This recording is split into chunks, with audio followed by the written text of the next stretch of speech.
Une série sur les témoins de Jéhovah.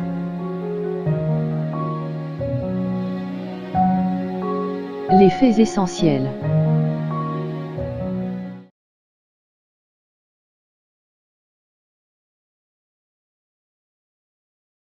Donc, ce matin, on va débuter la section peut-être qui sera la plus intéressante pour les chrétiens, c'est-à-dire la section qui va nous parler des croyances des témoins de Jéhovah, toujours dans cette série, les faits essentiels sur cette organisation-là, ce regroupement-là, et même ces personnes-là qui se disent chrétiens. Puis on va voir dans leurs croyances, puis on va comparer ça avec la parole de Dieu pour voir si vraiment ce sont des chrétiens, d'après ce que Dieu révèle dans les Écritures. Et donc, le fait numéro 5, et c'est notre premier fait concernant les croyances, a affaire avec la personne de Dieu. Puis nécessairement, pour l'être humain, la question la plus importante, c'est qu'est-ce qu'on croit concernant Dieu? Est-ce qu'on croit qu'il existe? Est-ce qu'on croit qu'il est vivant? Est-ce qu'on croit qu'il est personnel et qu'il a une volonté pour nous? Et est-ce qu'on croit qu'on est redevable à lui? Toutes sortes de questions qu'on peut voir dans la parole de Dieu concernant la personne de Dieu. Et nécessairement, les témoins de Jéhovah ont des croyances qui sont similaires aux chrétiens. Parce qu'en partie, ils prennent la parole de Dieu pour développer leur perspective de Dieu.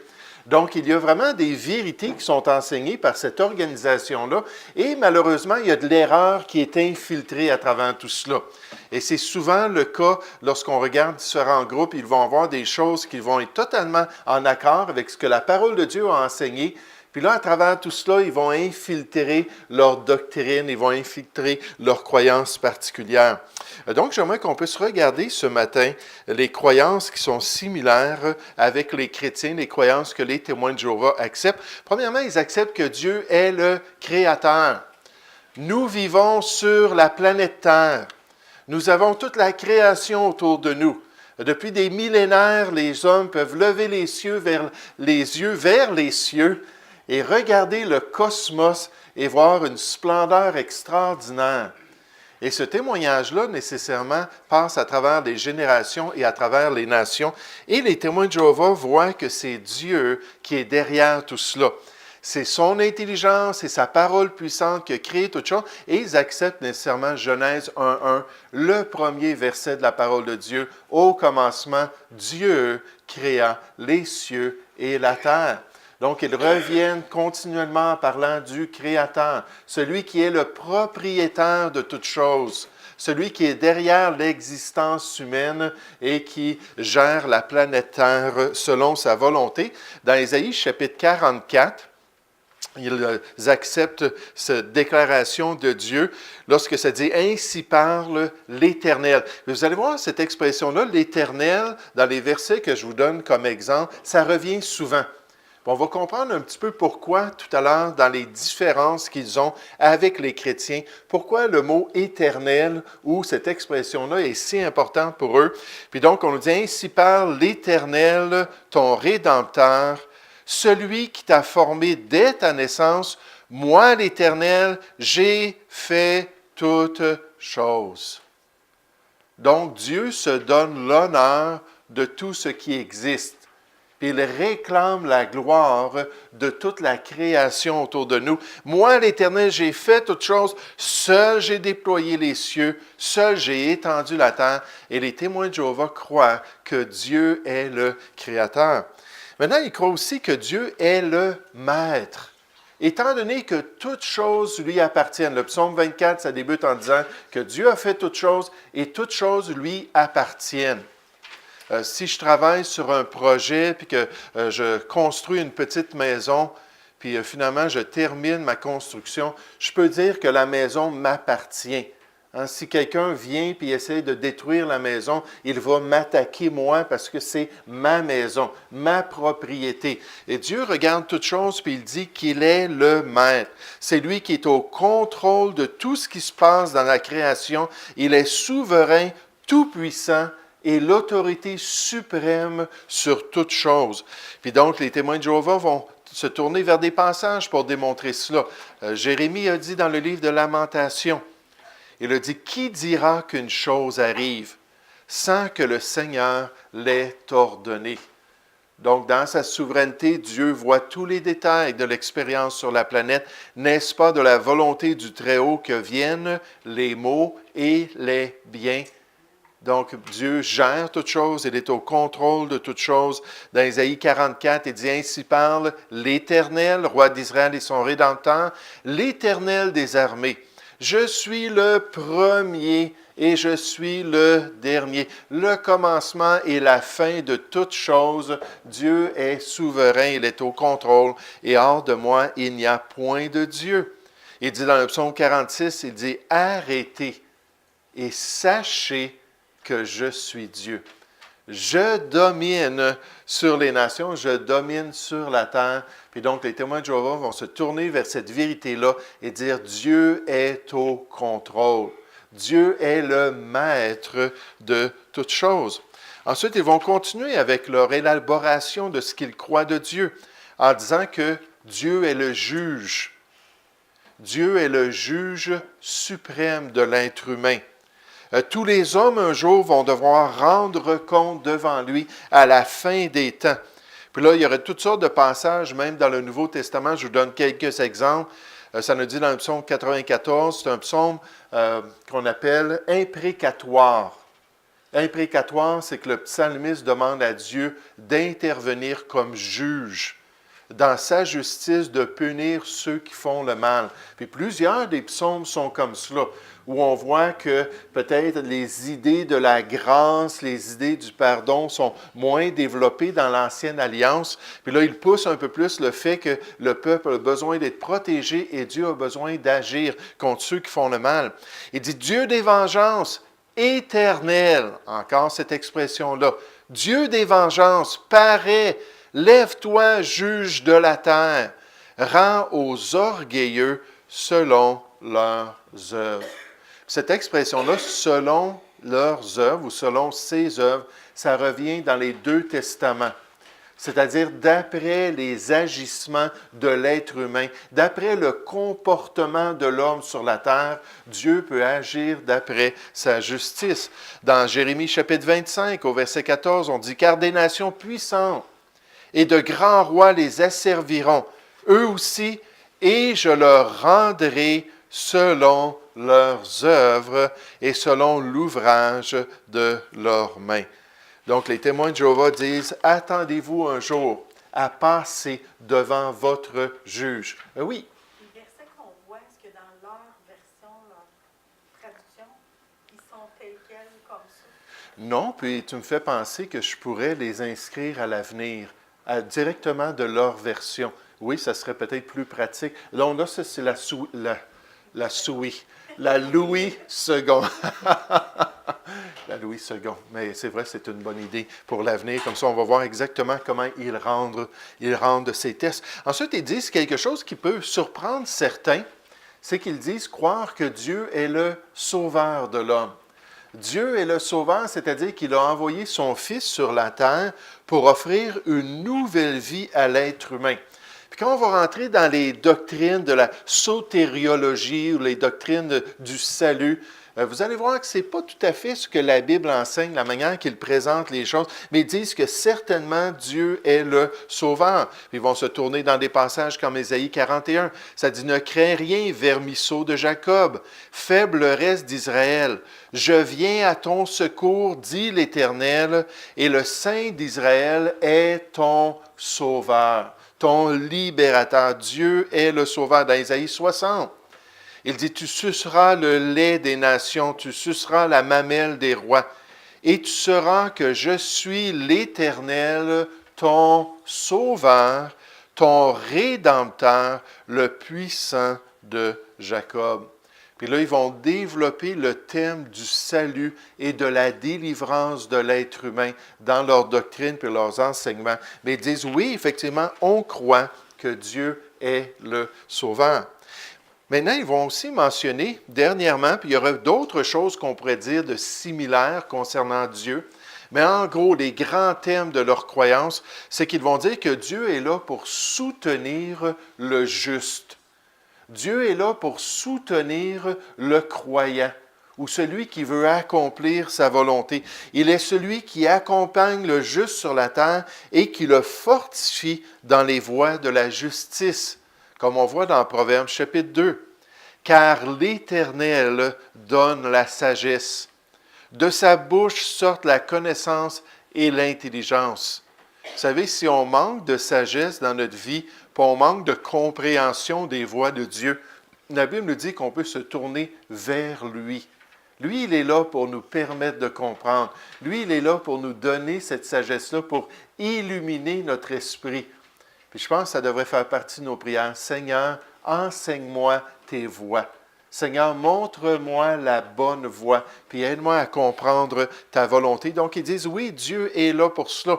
Ça dit, car l'Éternel donne la sagesse de sa bouche, sorte la connaissance et l'intelligence. Il tient en réserve le salut pour les hommes droits.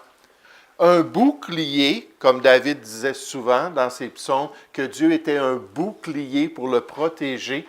Les soldats avaient un petit bouclier et un grand bouclier dépendant du combat. Puis il dit, Dieu est là dans ma vie, puis il est un bouclier pour moi. Mais ça dit un bouclier pour ceux qui marchent dans l'intégrité, en protégeant les sentiers de la justice et en gardant la voie de ses fidèles. Ils vont dire, pour ceux qui veulent faire ce qui est bien, pour ceux qui veulent accomplir la volonté de Dieu, Dieu va être là pour être avec eux et leur permettre de le faire. C'est pour ça que dans Ésaïe 41, il dit, ne crains rien, car je suis avec toi. Ne promène pas des regards inquiets, car je suis ton Dieu. Je te fortifie, je viens à ton secours, je te soutiens de ma droite triomphante. Puis ils vont dire que Dieu est là pour aider le juste ou le croyant. Donc, on voit qu'il croit que Dieu est le Créateur, qu'il est le Maître de toutes choses, qu'il est le juge absolu, qu'il est le Sauveur ou le Libérateur de l'homme et qu'il est le soutien du juste. Maintenant, pour les différences, puis ça, on va en regarder pendant peut-être quelques semaines. Il y a des choses qu'ils disent concernant Dieu qui ne sont pas tout à fait ce que la parole de Dieu a à dire, mais c'est leurs croyances particulières qui viennent de leur fondateur. C'est le fondateur qui, en lisant la Bible, a vu cela, a compris cela, puis il a dit, voici la vérité de Dieu. Mais quelles sont ces croyances particulières ou ces erreurs-là que les témoins de Jéhovah ont rentrées dans leurs croyances concernant Dieu? On pourrait premièrement mentionner que les croyants, témoins de Jéhovah, disent que Dieu possède un seul nom. Ça, c'est stratégique dans leurs croyances. Puis ils mettent beaucoup l'accent sur le fait que Dieu possède un seul nom. D'ailleurs, on les appelle les témoins de qui, dites-moi? De Jéhovah. Puis le seul nom qui est digne de Dieu, c'est le nom Jéhovah, qui en passant vient d'une expression très répandue dans l'Ancien Testament. Le tétragramme, je vais vous expliquer ça tout à l'heure, et qui est traduit souvent l'Éternel. C'est Yahweh dans l'original. Mais donc, ils disent toutes les autres expressions qui sont liées à la personne de Dieu sont seulement des titres ou sont seulement des descriptions de Dieu. Et le seul nom qui est important, c'est le nom Jéhovah. On nous dit par sa parole, la Bible, Dieu nous a fait connaître son nom personnel, Jéhovah. C'est seulement Jéhovah qui est digne d'être appelé le nom de Dieu. Et en fait, c'est le nom qui doit être sanctifié par les croyants. Vous vous rappelez, lorsque les apôtres étaient avec le Seigneur Jésus, puis Jésus a commencé à parler de la question de la prière, puis comment est-ce qu'on devait s'adresser à Dieu. Puis alors qu'il décrivait la prière du croyant, à un moment donné, il donne un des éléments. Puis cet élément-là, c'est que ton nom soit sanctifié.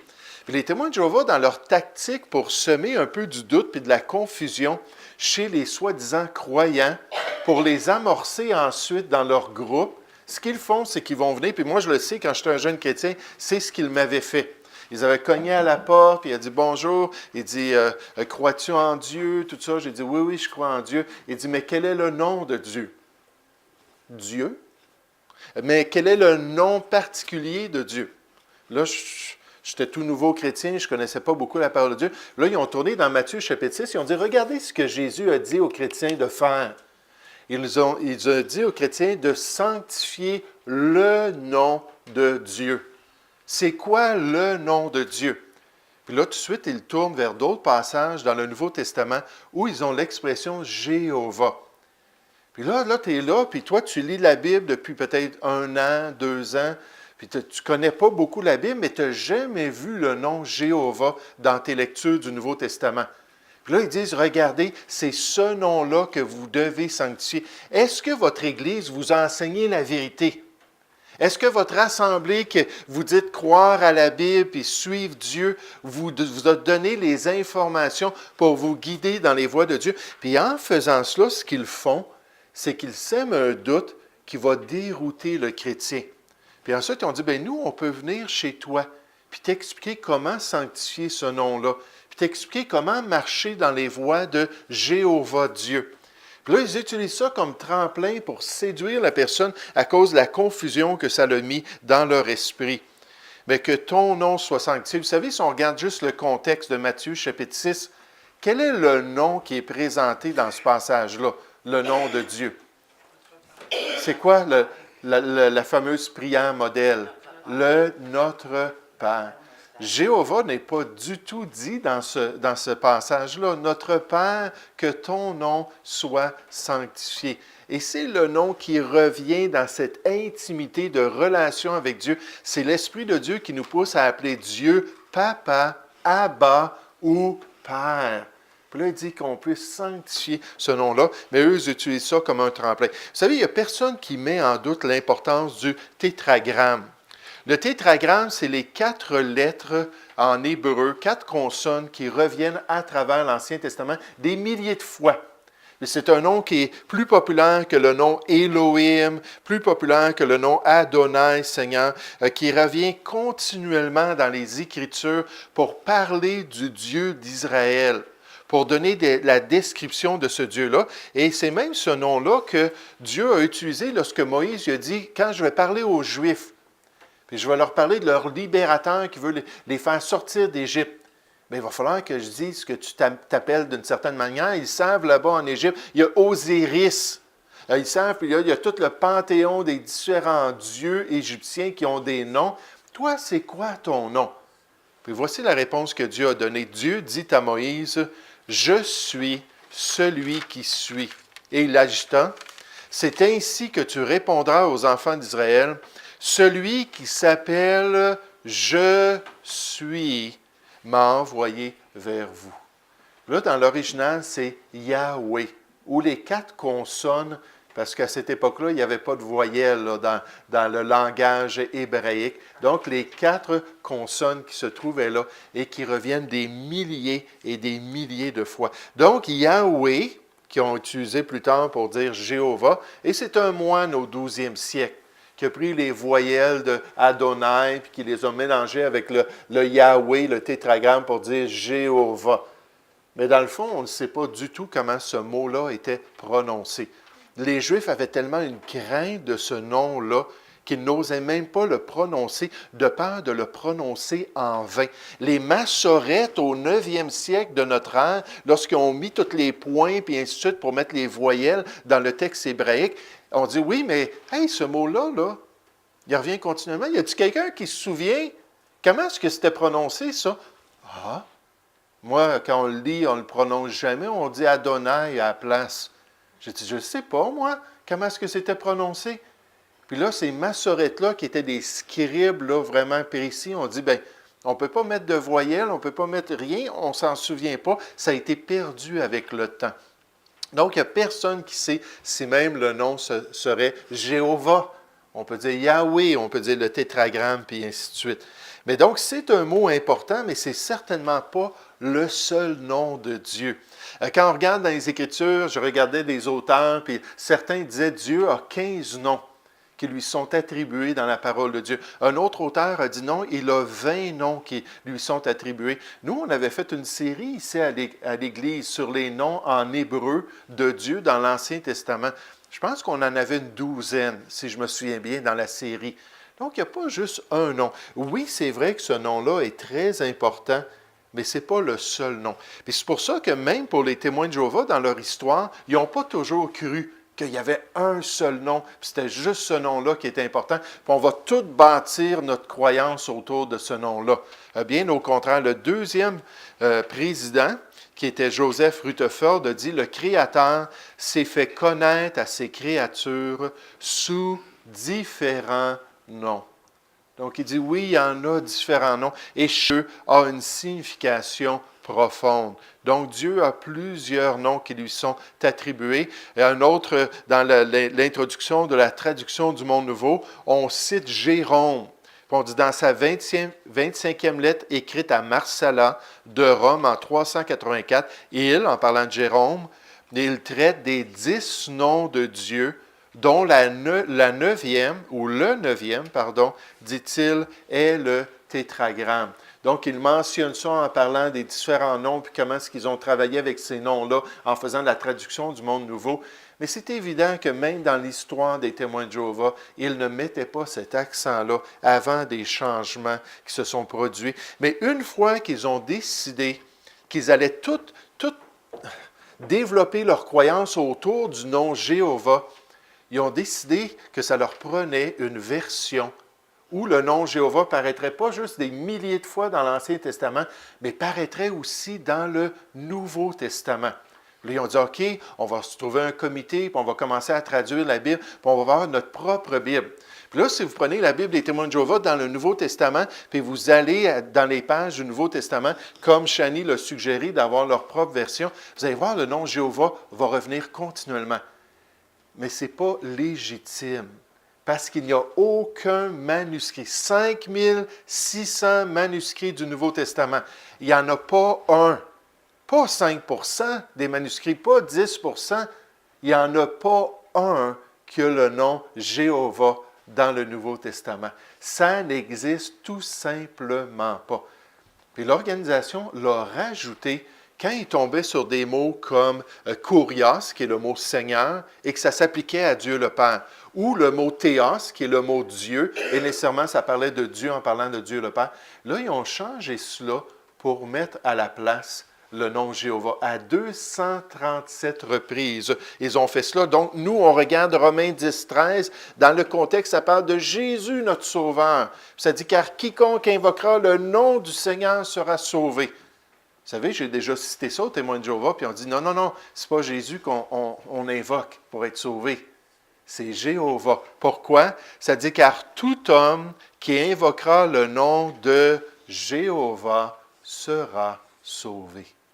Donc, ils ont changé continuellement le message du Nouveau Testament. Oui? C'est le Nouveau Testament en grec? En grec, oui. C'est quoi le mot Seigneur? Kurios. Oui. Donc, le mot standard qui parle de la seigneurie de Dieu et de la seigneurie du Seigneur Jésus. Ça veut dire l'autorité suprême. Et c'est pour ça que quand les empereurs comme Caligula ont commencé à demander l'adoration des citoyens de l'Empire romain, ils ont commencé à utiliser le mot kurios. César kurios, c'est-à-dire César est Seigneur. L'autorité suprême sur votre vie. Alors, les chrétiens, là, c'est moi que vous allez appeler Seigneur et non pas Jésus. Puis là, ils ont commencé une persécution envers les chrétiens. Mais j'aimerais juste vous présenter un petit vidéo que j'ai fait. Certains d'entre vous l'avaient déjà vu. Puis ça dure juste quelques minutes sur la question de ce qu'ils ont fait avec le nom Jéhovah. 237 fois de trop dans la traduction du Monde Nouveau. L'Organisation des témoins de Jéhovah publia sa toute nouvelle version des Écritures intitulée « La traduction du Monde Nouveau » en 1961. Elle affirma que cette version était une excellente traduction des textes originaux de l'Ancien et du Nouveau Testament. Un comité d'érudits de leur regroupement avait consulté l'hébreu, l'araméen et le grec dans un effort de rester fidèle aux textes anciens. De même, afin de ne pas prendre la gloire qui revient à Dieu seul, le comité de traduction demeura anonyme jusqu'à ce jour. L'Organisation des témoins de Jéhovah possède nécessairement un grand égard pour un des noms de Dieu qui est souvent décrit comme le tétragramme, puisqu'il consiste de 4 lettres hébraïques dans l'original, soit le Yod, He, Vav, He. Ce nom Yahvé, qui est souvent prononcé Jéhovah, ou traduit l'Éternel dans certaines versions telles la Louis II, paraît à quelques 5500 reprises dans l'Ancien Testament.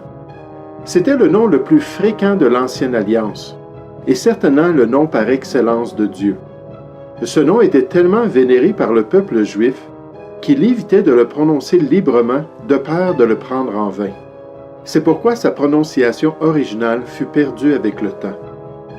La prononciation Jéhovah fut le résultat de l'amalgamation des voyelles du nom Adonai avec les consonnes de Yahvé. C'est ce nom particulier de Dieu qui est fortement promu par les témoins de Jéhovah. Une des distinctions de la traduction du Monde Nouveau, la Bible des témoins de Jéhovah, démontre clairement l'attachement de l'organisation pour ce nom Jéhovah, puisque celui-ci paraît des dizaines de fois dans son Nouveau Testament. Pourtant, il n'y a aucun manuscrit grec qui contient ce terme particulier pour décrire la personne de Dieu. Le tétragramme n'existe tout simplement pas dans le Nouveau Testament grec. Les témoins de Jéhovah possèdent donc une version de la Bible avec le nom Jéhovah qui y paraît à 237 reprises dans le Nouveau Testament, et c'est 237 fois de trop. L'organisation décida de remplacer le nom Seigneur, ou Kurios en grec, par le fameux tétragramme de l'Ancien Testament lorsque le contexte parlait du seul vrai Dieu. Une des justifications pour cette imposition au texte de la Nouvelle Alliance est le fait que certaines versions anciennes contiennent occasionnellement le nom Jéhovah. Des versions anglaises, des versions françaises et allemandes du 18e et 19e siècle ont supposément inséré ce nom dans leur traduction du Nouveau Testament. Et c'est dommage qu'elle l'ait fait lorsque le texte grec inspiré de Dieu ne le contient pas. En choisissant de suivre l'exemple de ces versions humaines, l'Organisation des témoins de Jéhovah souligne une des caractéristiques marquantes de sa foi russellite, sa foi dans les croyances de son fondateur Charles Taze Russell, c'est-à-dire ce désir de suivre les hommes plutôt que la révélation de Dieu. Puisque le Saint-Esprit de Dieu n'a pas daigné révéler le nom particulier de Jéhovah dans son Nouveau Testament, alors peu importe si quelques illuminés ont décidé de l'insérer dans leur version de la seconde partie de la Bible. L'organisation s'élève ainsi au-dessus de la personne de Dieu et de sa volonté pour forcer un des concepts fondamentaux de ce regroupement sur le texte biblique. Les Écritures mettent en garde l'être humain à plusieurs reprises de ne pas ajouter des éléments à la parole de Dieu. Elles disent clairement « N'ajoute rien à ces paroles, de peur qu'ils ne te reprennent et que tu ne sois trouvé menteur. Et vous n'y ajouterez rien et vous n'en retrancherez rien. » À plus de 237 reprises, l'Organisation des témoins de Jéhovah a ajouté aux écrits du Nouveau Testament le nom Jéhovah. Et comme dans plusieurs autres instances, elle ne fait aucun cas de la volonté de Dieu et de ses décisions souveraines quant au contenu du livre inspiré. C'est pourquoi le croyant doit se tenir en garde contre les erreurs de ce groupe. La parole de Dieu lui donne la consigne suivante quant aux séductions spirituelles qui rejettent le conseil de Dieu seul. Elle dit donc « Prenez donc garde que personne ne fasse de vous sa proie, par la philosophie et par une vaine tromperie, s'appuyant sur la tradition des hommes, les enseignements des hommes, sur les rudiments du monde et non sur Christ. » L'Organisation des témoins de Jéhovah a donc produit en 1961 une perversion de la Bible. Elle a imposé les idées de son fondateur sur les Écritures, et elle cherche à détourner l'homme de la révélation originale de celle-ci, qui lui permettrait d'adorer Dieu selon sa volonté et son plan pour sa vie. Elle a donc ajouté le nom Jéhovah dans le Nouveau Testament à 237 reprises, et c'est vraiment 237 fois de trop. Donc, on va s'arrêter avec ça ce matin sur la question de Dieu. On va revenir la semaine prochaine, Dieu voulant, sur d'autres choses qu'il dit concernant la personne de Dieu qui ne sont pas bibliques du tout. Donc, encore une fois, juste pour nous montrer qu'on ne doit pas s'appuyer sur les pensées de l'homme, mais qu'on doit vraiment se soumettre à la révélation de Dieu. On s'arrête avec ça ce matin.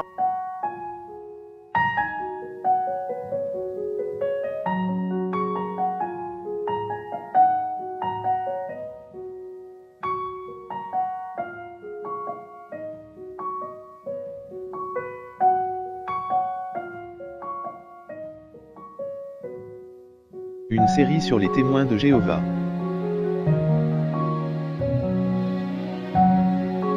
Les faits essentiels.